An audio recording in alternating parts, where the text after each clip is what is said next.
Brasil tem maior número de afastamentos do trabalho por ansiedade e depressão em 10 anos. E você vai ver ainda.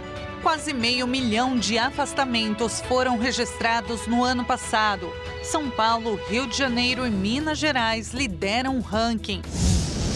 E ainda, lei do feminicídio completa 10 anos em meio ao aumento de casos no Brasil. Essas e outras notícias você confere agora no Redação Hit. Olá, bom dia para você, 11 horas e 31 minutos agora. Seja muito bem-vindo ao Redação Hit, edição manhã. Mais uma segunda-feira começando, dia 10 de março de 2025. Chegamos agora ao vivo com as principais notícias. E eu começo essa edição com uma notícia alarmante, viu? A saúde mental do trabalhador brasileiro está em crise. No ano passado, o problema gerou no Brasil o maior número de afastamentos do trabalho desde 2014. No último ano, os transtornos mentais chegaram a uma situação incapacitante como nunca visto no Brasil. Na comparação com o ano anterior, as licenças médicas concedidas por questões relacionadas à saúde mental dos trabalhadores tiveram um aumento de 68%. Segundo o Ministério da Previdência Social, foram 472 mil afastamentos por ansiedade e depressão. Esse é o maior número dos últimos 10 anos. No ano anterior, foram 283 mil benefícios concedidos por esse motivo. A crise fez que o governo federal buscasse medidas mais duras. O Ministério do Trabalho anunciou a atualização da norma com as diretrizes sobre saúde no ambiente do trabalho. Agora, o tema passa a ser fiscalizado nas empresas e pode, inclusive, render multa. A lista de doenças de saúde mental que mais geraram concessão de benefícios por incapacidade temporária não inclui o burnout por causa da dificuldade do diagnóstico. No ano passado, foram 4 mil afastamentos por esse motivo. Os dados representam afastamentos e não trabalhadores. Isso porque uma pessoa pode tirar mais de uma licença médica no mesmo ano e esse número é contabilizado mais de uma vez.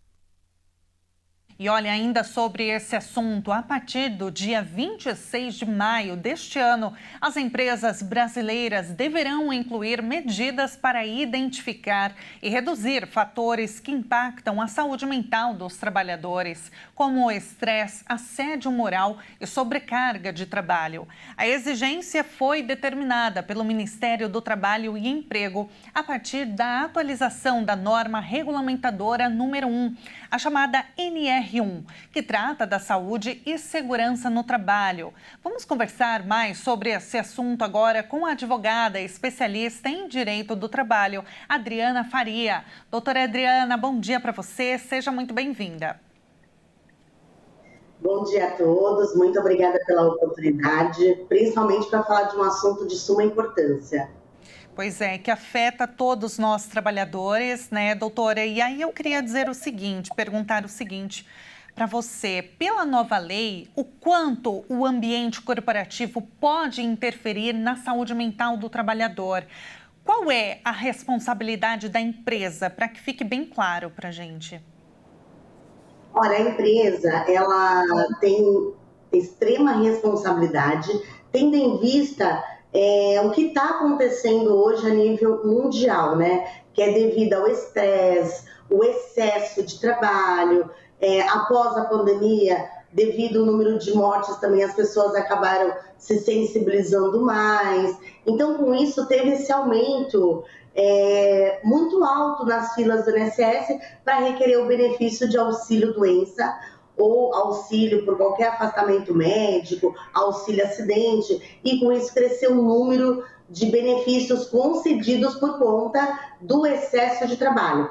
Com a norma regulamentadora, as empresas vão ser obrigadas a incluírem durante o ambiente de trabalho, até proporcionar uma logística melhor para todos os trabalhadores, para evitar o estresse durante todo o contrato de trabalho, contratando psicólogos, fonoaudiólogos, psiquiatras, reuniões, né, que serão elaboradas durante todo o processo aí seletivo com palestras, dando, inclusive concedendo uma área de lazer, principalmente nas multinacionais, né, empresas de grande porte, bancos, né, que aí tem aquele excesso de metas a serem cumpridas, pessoas que têm que cumprir metas com vendas.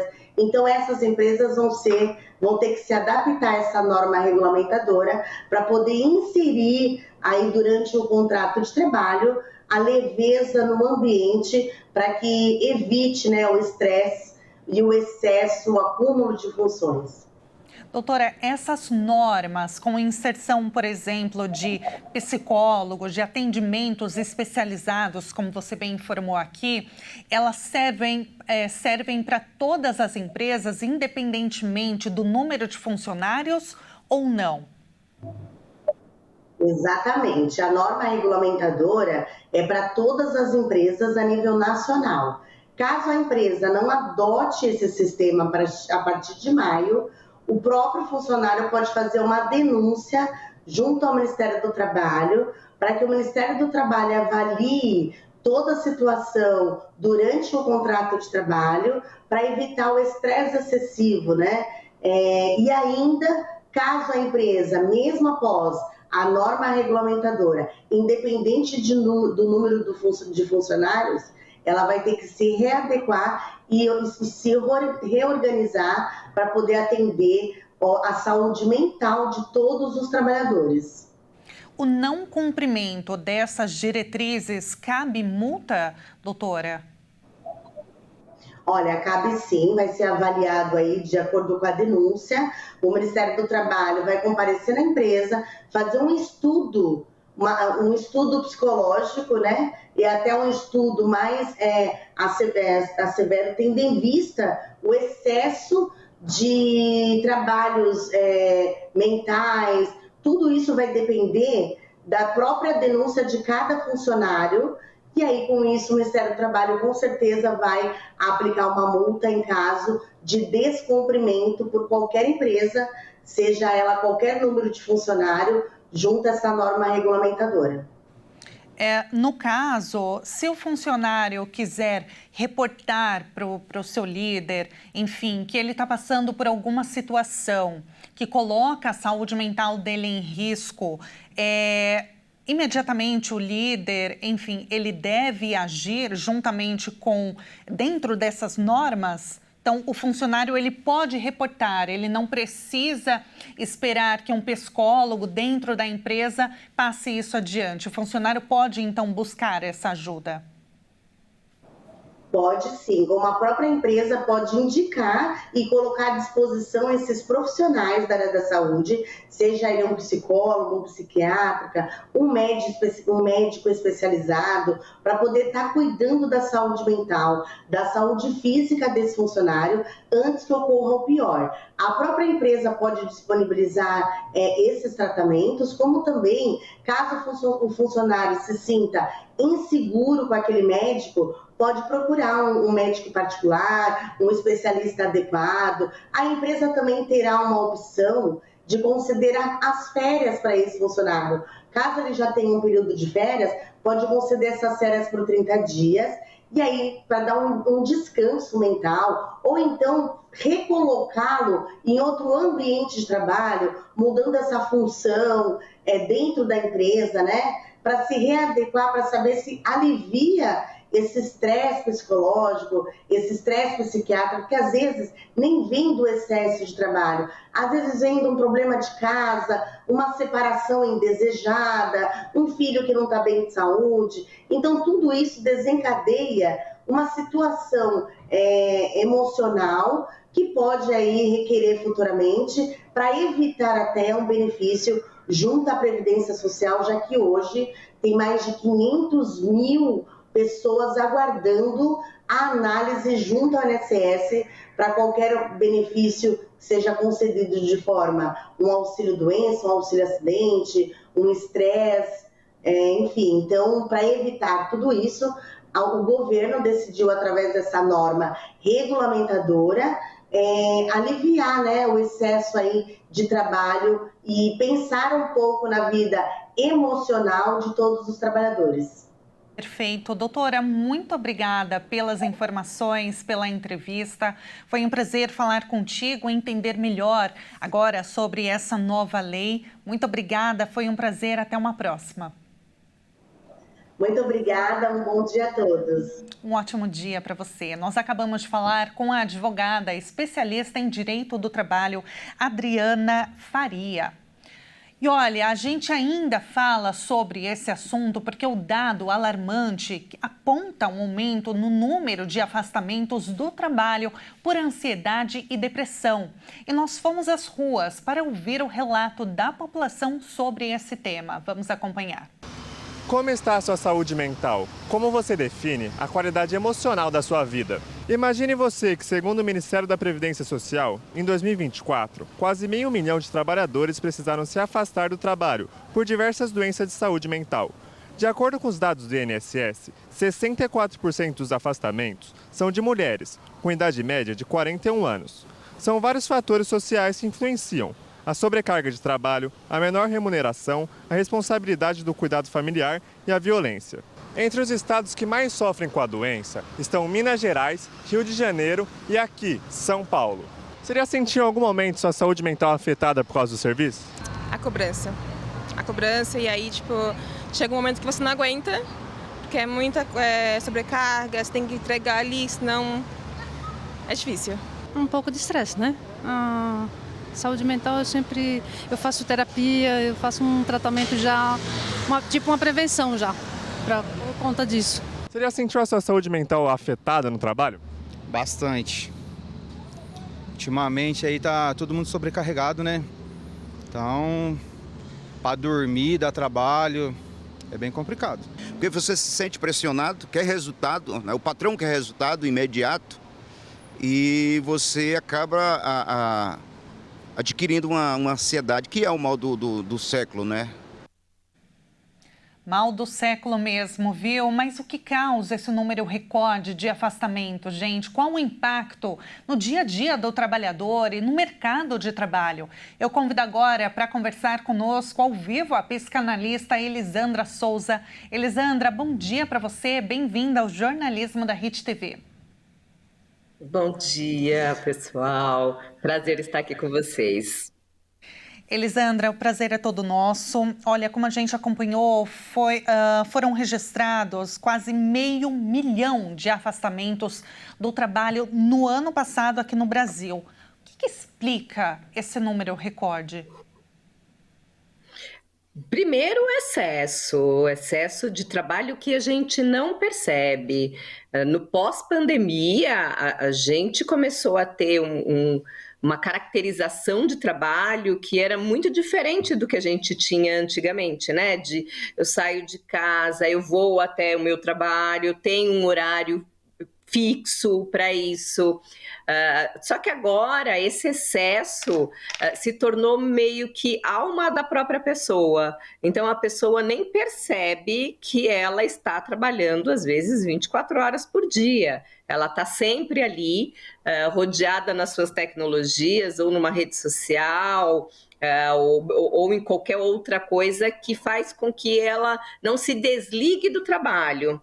Então, esse excesso vai causando, é claro que estresse. Parece que não existe mais uma separação do que é a minha vida particular, a minha vida em família e a minha vida no trabalho. Então, mistura-se tudo como se fosse uma coisa só. E é claro que a pessoa vai ficando cada vez mais estressada. Fora isso, a gente tem a questão da produção. A gente vive num mundo em que é necessário produzir muito para aparecer, produzir muito para existir no mundo. Então, isso também vai causando um estresse muito grande. Elisandra, qual o papel das redes sociais com relação a esse número recorde de afastamentos, porque você disse, né, a gente não faz mais uma separação, né, deu horário de ir embora, a gente desliga. Não, tem os grupos em WhatsApp de trabalho, redes sociais, enfim, e isso impacta, a gente vê que são vários setores, né, no Brasil, não só com relação a pessoas que trabalham em ambientes corporativos, né, escritório, mas diversos setores, tem sempre um grupo ali. E aí, mesmo que você saia do seu expediente, tem outras pessoas que permaneceram ali trabalhando e aí precisam reportar alguma coisa, você vai lá e você fica por dentro do assunto. Então, não desliga. Né? Então, as redes sociais, aplicativos de mensagem contribuem para esse aumento no estresse? Eu acho que você diz uma palavra muito interessante, que é o não desliga. A rede social não desliga, né? Realmente, a gente está o tempo inteiro conectado e tem muito a ver realmente com essa coisa de não existe mais quem trabalha com. Quem trabalha com comunicação estará o tempo inteiro em rede social. Não, quem trabalha como a manicure, o mecânico, ele está o tempo inteiro tendo que responder alguém ali que faz alguma pergunta. E a gente não percebe o tempo que a gente disponibiliza para isso. A gente não consegue limitar, né? Colocar assim, vou responder somente das 8 às 18, das 7 às 19, não importa. Mas a gente não consegue delimitar. Então, as redes sociais, como você bem disse, não desligam. E se a gente, hoje em dia, se fala pela rede social, eu existo em função da rede social, então é óbvio que eu também não desligo. E esse não desligar acaba gerando esse estresse que a princípio não é percebido pela pessoa. A gente só acha que está ali vivendo, até que isso se acumula demais e você começa a perder outras coisas. Eu perco um pedaço do meu almoço em família porque estou aqui arrumando alguma coisa para postar na internet, para fazer a minha propaganda. Isto é trabalho, deveria ser feito no horário de trabalho, mas a gente acaba fazendo nesses horários vagos, que na realidade seriam os nossos horários de descanso. Então, as redes sociais, por elas não desligarem em tempo nenhum, em momento nenhum, e pela nossa necessidade de estar nas redes sociais o tempo inteiro, mostrando o que a gente está fazendo, se comunicando, porque tem essa questão de, às vezes, a pessoa não trabalha com rede social, não precisa aparecer na rede social, mas ela precisa se comunicar, ela precisa estar atenta àquilo que está acontecendo no mundo, então ela também não desliga. Aqueles 10, 15 minutos que ela tem depois do almoço para dar uma relaxada, ela vai pegar o celular e vai dar uma olhada nas notícias que existem, que estão acontecendo, para não ficar por fora de nada. Então, realmente, as redes sociais acabam interferindo de uma forma muito negativa. Com certeza, e mais o excesso de informações. Elisandra, olha, muito obrigada pela entrevista, pela reflexão que você trouxe aqui para a gente, né, para que nós possamos identificar esses pequenos sinais que ficam invisíveis no dia a dia, como você bem disse, né, para que fique o alerta, então, e a gente consiga prevenir, né, se possível, estresse, burnout, depressão, ansiedade, enfim. Muito obrigada pela entrevista mais uma vez. Até uma próxima. Obrigada, foi um prazer. Prazer todo meu. Nós acabamos de falar com a psicanalista Elisandra Souza. E veja a seguir, lei do feminicídio completa 10 anos em meio ao aumento do número de casos de violência contra a mulher. E agora na sua tela, vista de Guarapuava, no Paraná, 23 graus por lá. O Redação Hit volta já.